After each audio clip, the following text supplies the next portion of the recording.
Je n'ai pas crié. Je n'ai même pas pleuré. Ni quand j'ai accouché seul, ni quand la douleur a ravagé mon corps comme un feu, ni même quand l'infirmière m'a regardé avec une pitié silencieuse et m'a demandé « Est-ce que quelqu'un vient vous chercher ?» Avant de commencer, laissez un commentaire et dites-nous d'où vous venez et de quelle ville vous regardez nos vidéos. Et après avoir regardé toute la vidéo, n'oubliez pas de nous dire ce que vous feriez dans cette situation. Soyez honnête, dites-le moi dans les commentaires ci-dessous.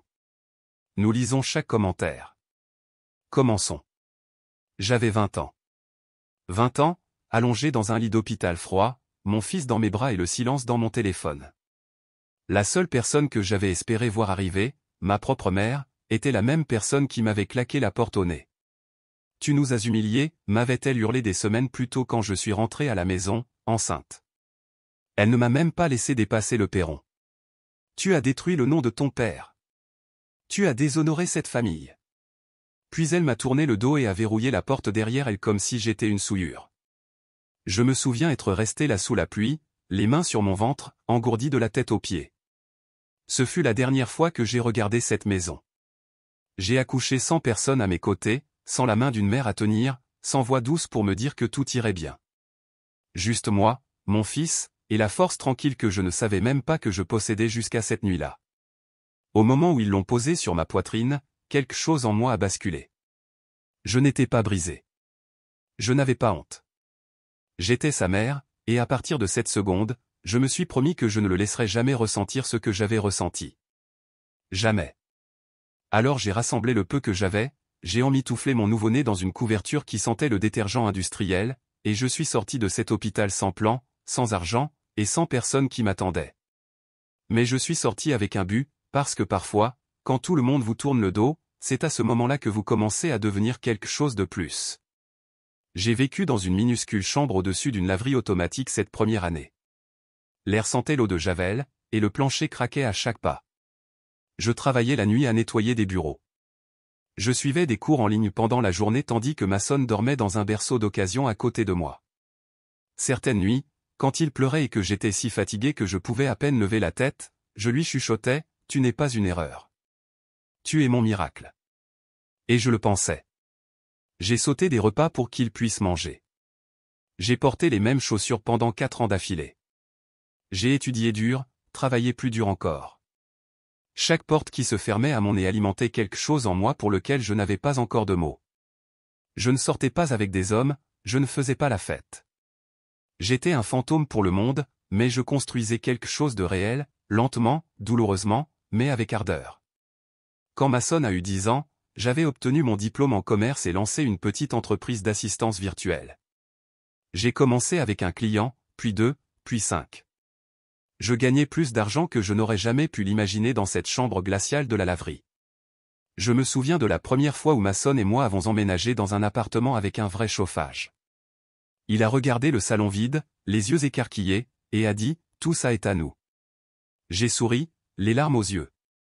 Chaque parcelle. Nous avons acheté un canapé, une table, des rideaux. Ce n'était pas grand-chose, mais c'était un foyer.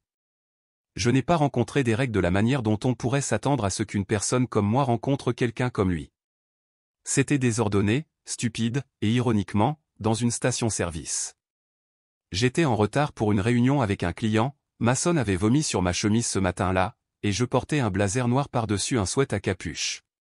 Je jonglais avec un café, une sacoche d'ordinateur et un sac de courses quand quelqu'un a reculé sans regarder et m'a heurté, renversant tout.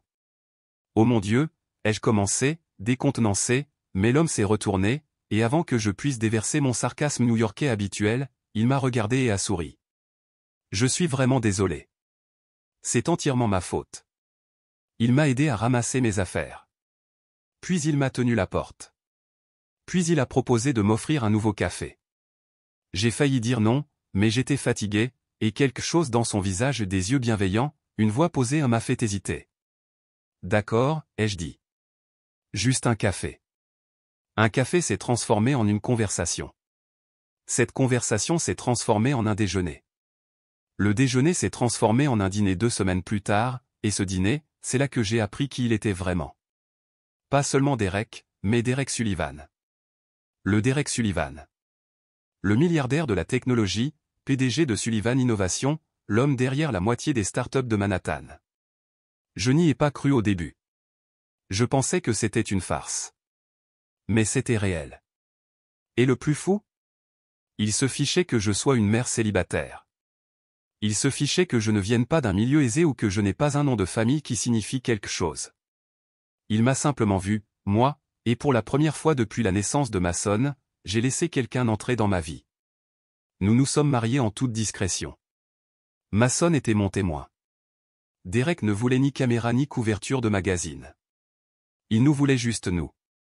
Au bout de 3 ans, j'avais ma propre entreprise qui fonctionnait de manière indépendante, un cabinet de conseil en pleine ascension, et un siège à 2 conseils d'administration qui se moquaient de moi lorsque je présentais des idées en tant que stagiaire fauché. Je n'ai jamais contacté ma mère, pas une seule fois. Mais quand je l'ai vue ce jour-là, 15 ans après qu'elle m'eût tourné le dos, je n'avais pas besoin de vengeance. J'avais juste besoin de paix. Elle est apparue devant notre immeuble, ressemblant à l'ombre de la femme dont je me souvenais. Ses cheveux étaient plus fins, sa peau terne, mais ses yeux portaient toujours ce mélange familier d'orgueil et de jugement. Jusqu'à ce qu'ils ne le portent plus. Jusqu'à ce qu'elle voie Derek sortir de la voiture, ma main dans la sienne, et alors sa bouche s'est ouverte. C'est lui, balbutia-t-elle. C'est Derek Sullivan. J'ai hoché la tête calmement. Mon mari. Ses genoux ont fléchi. Elle s'est effondrée là, sur le trottoir, et je n'ai pas bougé parce que je me suis souvenu de ce moment où je me tenais devant cette maison, enceinte de 29 mois, entendant cette porte claquer. Elle m'avait laissé sous la pluie sans rien. Je l'ai laissée sur le pavé avec tout ce qu'elle avait perdu. Elle est revenue 2 jours plus tard. J'étais sur le balcon avec Mason, en train d'arroser les plantes, quand le portier a appelé. Il a dit qu'il y avait une femme en bas qui me demandait, qu'elle avait l'air secouée, désespérée, et refusait de partir. J'ai su de qui il s'agissait avant même qu'il ait fini. Je lui ai dit de la laisser monter. Mason m'a regardé avec curiosité. Qui est-ce? Personne d'important, ai-je dit. Mais quelqu'un que je dois affronter. Quand elle est entrée, elle a hésité sur le seuil. Ses yeux ont balayé lentement l'appartement, les sols en marbre, les hautes fenêtres, l'art sur les murs. Son regard s'est finalement posé sur moi. Elle avait l'air de ne pas me reconnaître. Je ne lui en voulais pas. Je n'étais plus la fille effrayée de cette nuit-là. Je suis désolé de me présenter comme ça, dit-elle doucement. Mais je ne savais pas quoi faire d'autre. Je n'ai rien dit. Elle a baissé les yeux, tordant les lanières de son sac à main usé. Après le décès de ton père, j'ai tout perdu. Les factures médicales, les prêts, la maison. Il ne me reste rien. Je suis restée silencieuse. Elle a levé les yeux, déjà embuée de larmes. Je dors sur le canapé d'une amie. Je n'ai pas mangé correctement depuis des jours. Et quand je t'ai vu l'autre jour, je me suis évanouie parce que j'ai réalisé que j'avais repoussé la seule personne qui m'aurait soutenu. Ne faites pas passer ça pour quelque chose de noble, ai-je dit, ma voix enfin calme. Vous ne m'avez pas simplement repoussé. Vous vous êtes assuré que je n'avais nulle part où aller. Des larmes coulaient sur ses joues. J'avais peur. Je ne savais pas comment gérer ça. Je ne savais pas comment gérer le fait que tu sois enceinte. Vous n'avez même pas essayé, ai-je répondu. J'ai supplié. J'ai pleuré. Vous avez claqué la porte quand même. Elle a hoché la tête, s'essuyant le visage avec des mains tremblantes. Tu as raison. Je ne peux pas défaire ce que j'ai fait. Mais je suis toujours ta mère. Ce mot semblait lourd. Elle a fait un pas en avant. S'il te plaît. Juste un peu d'aide. Je disparaîtrai après ça, je le jure. Je suis allé à mon bureau, j'ai sorti une enveloppe et je la lui ai tendue. Elle l'a ouverte, les mains tremblantes. C'était un chèque, assez pour régler ses dettes, trouver un appartement, manger pendant des mois. Ses yeux se sont écarquillés.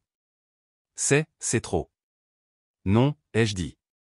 C'est ce que je me dois à moi-même, pas à vous. Elle a essayé de me prendre dans ses bras. J'ai reculé. Ça ne veut pas dire que tout va bien entre nous, lui ai-je dit. Ça ne veut pas dire que je vous pardonne. Ça veut juste dire que je ne suis plus la fille que vous avez abandonnée. Elle m'a regardé, les yeux remplis d'un mélange de regret et de honte. Puis-je rencontrer Mason, a-t-elle demandé. Non, ai-je dit sèchement. Il n'a pas besoin de savoir ce que l'on ressent quand on est abandonné. Elle s'est mordu la lèvre, a hoché la tête lentement, et est partie sans un mot de plus. Je suis resté à la porte longtemps après qu'elle se soit refermée, non pas parce que j'étais triste, mais parce que je me sentais libre. Cette nuit-là, je me suis assise au bord du lit de Mason, le regardant dormir. Sa poitrine se soulevait et s'abaissait en rythme, un bras jeté sur son front, un léger ronflement s'échappant de ses lèvres. Il avait 15 ans mais restait mon petit garçon. Il n'avait aucune idée que sa grand-mère avait été dans notre maison quelques heures plus tôt, et il n'avait pas besoin de le savoir. Il n'avait pas besoin de connaître la version de moi qui se tenait sur un perron à 20 ans, pleurant et suppliant qu'on la laisse entrer. Il ne connaissait que cette version, forte, calme, stable, la femme qui ne l'avait jamais laissé la voir s'effondrer. J'ai repoussé ses cheveux et j'ai chuchoté, « Tu m'as sauvé, gamin. » Parce que c'était le cas. Une semaine s'est écoulée. Je pensais que c'était peut-être la fin. Mais ensuite, elle est réapparue, cette fois à mon bureau. J'étais en réunion quand mon assistante m'a glissé un mot. Il y a une femme ici. Elle ne veut pas partir. Elle dit que c'est de la famille. Je suis sorti et je l'ai vue dans la salle d'attente, portant le même cardigan, les yeux écarquillés et anxieux. Je vous ai dit de ne pas venir ici, ai-je dit, la voix basse et ferme. Je sais, je suis désolé. Elle s'est levée rapidement, cherchant quelque chose dans son sac. Je voulais te donner ça. Elle a sorti une vieille photographie, moi à 8 ans, assise sur les genoux de mon père, ma mère derrière nous, souriant avec raideur. Je l'ai gardée, a-t-elle dit. Toutes ces années. Pourquoi êtes-vous vraiment ici, ai-je demandé. Je veux juste te revoir, a-t-elle chuchoté. Toi. Mason. Je veux arranger les choses. Il n'y a rien à arranger, ai-je dit. Vous vous en êtes assuré. Ses yeux ont parcouru le bureau. Tu as tout maintenant. Tu n'as plus besoin d'être en colère. Et c'est là que j'ai compris. Elle n'était pas venue parce qu'elle regrettait ce qu'elle avait fait. Elle était venue parce que j'avais réussi sans elle, parce que j'avais ce qu'elle n'avait pas, et ça la piquait. Je ne suis pas en colère, ai-je dit. Je suis indifférente.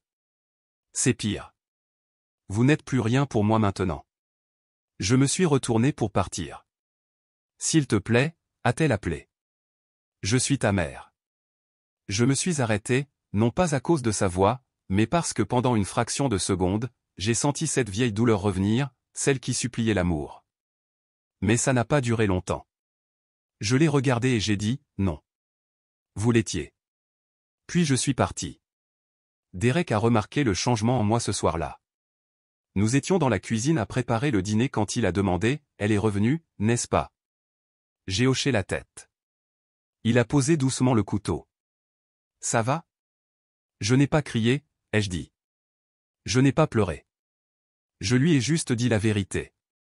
Il s'est approché et a touché ma main. Tu n'as pas besoin de t'expliquer. Tu ne lui dois rien. J'ai dégluti difficilement. C'est étrange. Je pensais que je ressentirais quelque chose, de la satisfaction, un sentiment de conclusion, mais je m'en fiche complètement maintenant. C'est la croissance, a-t-il dit. C'est toi qui deviens quelqu'un qu'elle ne peut plus atteindre. Je l'ai regardé, cet homme qui ne m'avait jamais fait sentir inférieur, qui aimait Mason comme son propre fils, qui n'avait jamais vu mon passé comme un fardeau. J'ai su à ce moment-là que j'avais tout ce dont j'avais toujours eu besoin. Pas à cause de l'argent, pas à cause du titre sur la porte de mon bureau, mais parce que j'avais un foyer. Un vrai. Je n'ai jamais raconté toute l'histoire à Mason. Je lui ai juste dit que certaines personnes dans la vie sont destinées à être des leçons, pas une famille. Et il a compris, plus que je ne l'espérais. Elle a raté quelque chose, a-t-il dit un soir alors que nous étions assis sur le balcon. Tu es la meilleure personne que je connaisse. Cette seule phrase a guéri plus que n'importe quelle excuse n'aurait jamais pu le faire. La dernière fois qu'elle est apparue, ce n'était pas en personne. C'était une lettre. Pas d'adresse de retour, juste mon nom écrit d'une écriture tremblante. Je l'ai ouverte lentement. Il n'y avait qu'une seule page. À l'intérieur, elle écrivait qu'elle déménageait dans un autre état pour rester avec une cousine éloignée, disait qu'elle comprenait maintenant que je ne la voulais pas dans ma vie, et qu'elle n'essaierait plus. À la fin, elle a écrit « J'espère qu'un jour tu trouveras dans ton cœur la force de me pardonner. Pas pour moi, mais pour toi. » J'ai plié la lettre et je l'ai placée dans un tiroir. Non pas parce que je lui pardonnais, mais parce que j'avais besoin d'arrêter de porter ses choix avec moi. Sa honte n'a jamais été la mienne. Son rejet n'était pas un reflet de ma valeur. J'ai construit une vie sans elle, et je me suis assuré que mon fils ne connaîtrait jamais le poids de mendier de l'amour. La remise des diplômes de maçonne a eu lieu par une chaude matinée de juin. Il portait sa toque de travers et sa cravate lâche, une énergie nerveuse l'agitant alors que nous entrions dans le stade. Derek était assis à côté de moi, son bras doucement posé sur le dossier de ma chaise, le soleil se reflétant sur son alliance. J'ai regardé mon fils traverser la scène et recevoir son diplôme avec un sourire fier et confiant, et j'ai réalisé que c'était ça. C'était le moment que j'avais poursuivi toute ma vie. Pas l'argent, pas le statut, pas la vengeance, mais ceci, regarder mon fils devenir tout ce que je n'avais pas pu être à 20 ans. En sécurité, aimé, sans peur. Des gens sont venus nous voir après, serrant la main de maçonne, me complimentant. Une femme m'a demandé ce que je faisais dans la vie, et je le lui ai dit. Elle a cligné des yeux et a dit, « Oh, vous êtes Avaride. J'ai entendu votre nom partout. » J'ai souri. C'est moi. Nous avons pris des photos. Nous avons ri. Maçonne m'a barbouillé le visage de gâteau plus tard au dîner, et ça ne m'a même pas dérangé. Je n'ai pas pensé à ma mère, pas une seule fois, jusqu'à ce que nous rentrions à la maison. Il y avait un message sur le téléphone fixe, un que j'avais oublié que nous avions. C'était sa voix. J'ai entendu que Maçonne avait eu son diplôme, a-t-elle dit. Je n'étais pas là. Je sais que je n'aurais pas dû appeler. Je voulais juste te dire félicitations. C'est tout. Il doit être incroyable. Tu as bien fait. Elle a fait une pause un instant, puis a raccroché. J'ai effacé le message. Je n'en avais pas besoin. Parce qu'en fin de compte, elle n'avait aucune idée à quel point il était vraiment incroyable, ni tout ce que nous avions construit à partir de rien, ni à quel point le silence peut être puissant quand il est choisi, et non forcé. Je me suis de nouveau assise au bord du lit de Maçonne cette nuit-là, comme je le faisais quand il était bébé. « Tu es fier de moi ?» a-t-il demandé, regardant le plafond. J'ai souri. À chaque seconde. Il s'est tourné vers moi. « Es-tu heureuse maintenant ?» J'ai réfléchi longtemps avant de répondre. « Je crois que j'ai toujours été heureuse, ai-je dit. J'ai juste dû me battre pour l'être. » Il n'a rien dit de plus. Il a juste tendu la main et a tenu la mienne jusqu'à ce qu'il s'endorme. Et c'est ainsi que l'histoire se termine. Pas avec des portes qui claquent, pas avec des larmes, mais avec la paix. Le genre de paix que l'on gagne quand on survit au feu et qu'on en ressort plus brillant qu'avant.